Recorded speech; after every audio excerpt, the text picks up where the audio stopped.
Welcome back. Well, today's book is another adventure of the giant panda Stillwater and his little nephew Coo. We've read several books about these two. Let's read and find out what they're up to today. Stillwater and Coo Saved the World, written by John J. Muth. John Muth begins each day doing giant brush drawings on the floor of his studio to loosen up his arm and generate a sense of still pointedness. He then moves to the more specific task of painting the pages in his books. John grew up in a suburban neighborhood in Cincinnati, Ohio. Ever since he can remember, he loved to draw and paint.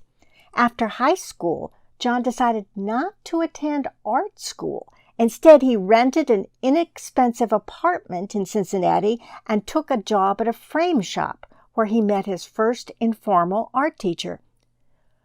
John later moved to upstate New York to share an art studio with another painter. In order to pay the rent, John began illustrating comic books. When a Japanese comic book publisher offered him a fellowship, John spent 3 months in Japan where he studied stone sculpture and brush calligraphy and developed a love for Asian art and culture. Today, John lives in upstate New York with his wife and 4 kids. Among other things, they enjoy planting trees, riding bikes, and flying kites. Coo stretched fuzzy toes and paws and yawned.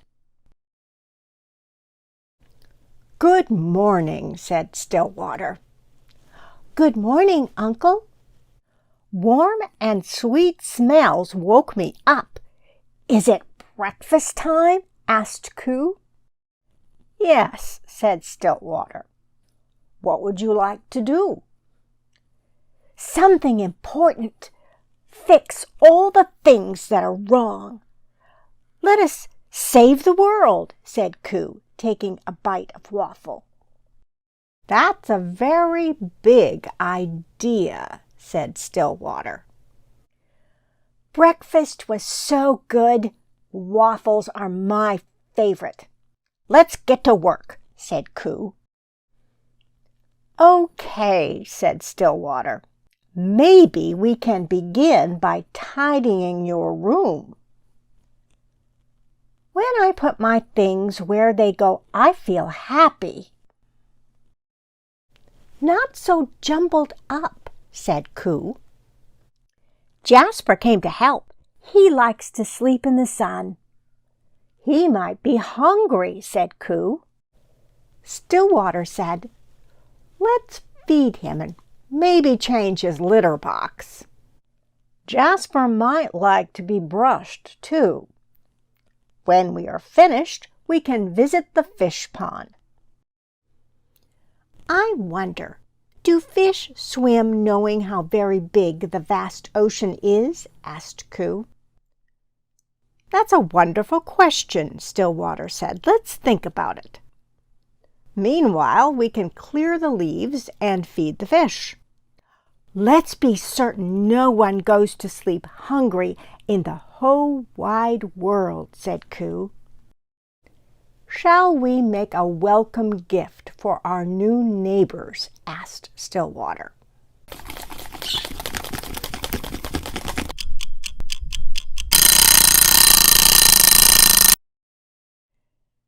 "Thank you for the cake," said the Sanams.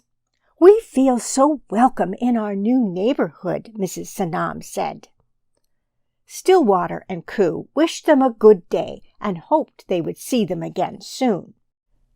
"The family loved your cake," said Stillwater.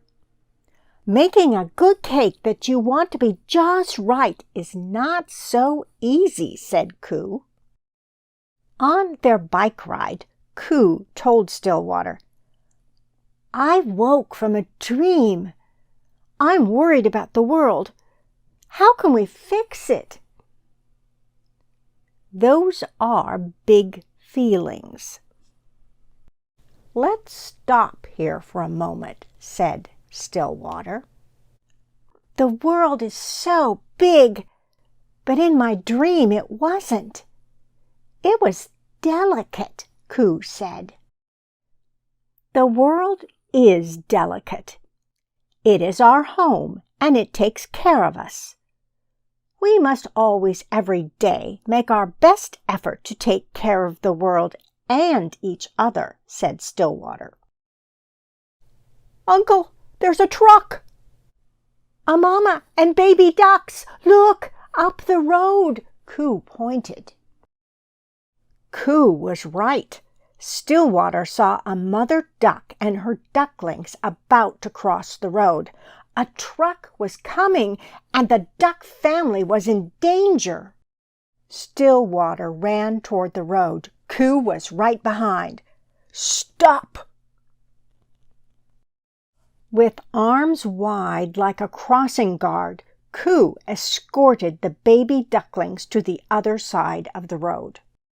I don't believe fish know how big the ocean is.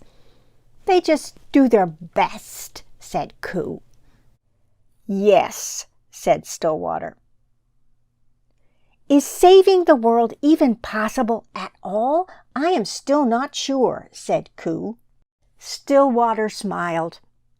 My big-hearted Coo, you did so many things today that made the world a better place. Each time you do something good, you save the world a little bit, said Stillwater. And you will do a little bit more tomorrow. The end.